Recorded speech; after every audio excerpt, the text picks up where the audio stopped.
Y se están manejando algunos valores, algunos nombres, solamente que no voy a poder dar nada de esto, ¿verdad?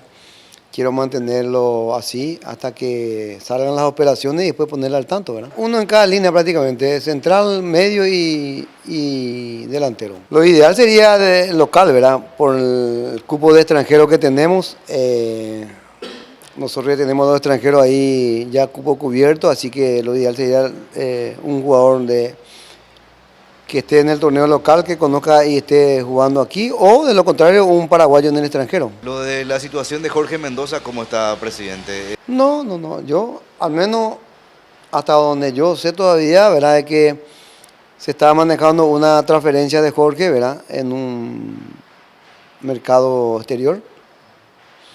Y bueno, estamos esperando definiciones, vamos a ver, ojalá salga, ¿verdad? Estamos sobre ese punto. En caso de que no vaya Mendoza al exterior, ¿existiría esa posibilidad entonces de que vaya al Olimpia? Yo no hablé nada con Marco todavía y si hay alguna posibilidad, bueno, hablaríamos.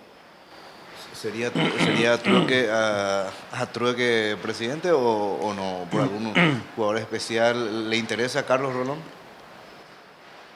Puede ser, pero tenemos jugadores nuestros, ¿verdad? En otros lugares que están en esa misma posición, así que primero vamos a ver qué pasa con nuestros jugadores que pueden venir, ¿verdad? Y si no, entonces estaríamos viendo los otros de otro equipo.